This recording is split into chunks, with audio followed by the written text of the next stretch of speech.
Sabi nga sa basketball, height is might. At nasa Egypt ngayon ang isa sa pinakamalaking player sa history.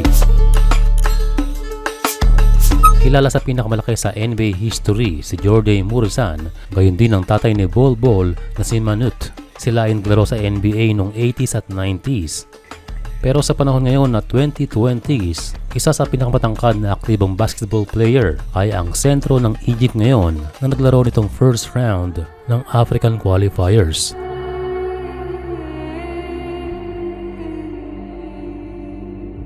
Siya ay si Hamad Abou-El-Rich.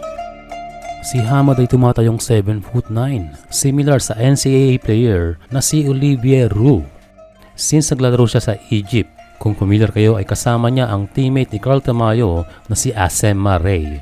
Pagdating sa game ni Hamad ay kita naman nangingibabaw at parang pader umiscreen, pero pansin natin ang kanyang strongest point sa loob ng court ay under the basket.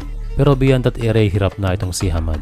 Sabi nga sa isang comment ay parang nakasemento ang paa nito sa court. Kaya mobility wise ay hindi ito pang 2-player offense dahil hindi ito tumatalon o sadyang walang vertical.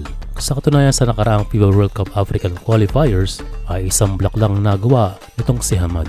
Kaya hindi niya masyadong nagagamit ang kanyang laki. Pero ang good thing for Egypt ay binigyan nila ng halaga ang kanilang tallest player. Dahil mahirap tibagan tong si Hamad, magagamit niya ng efficient, depende na lang kung paano siya i-utilize ng coach.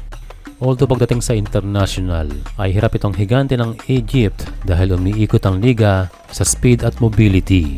Ang pinaka-effective dito kay Hamad ay makuha niyang laro ni Boban Marjanovic, hindi lamang sa standing dunk pero kung paano pumuesto.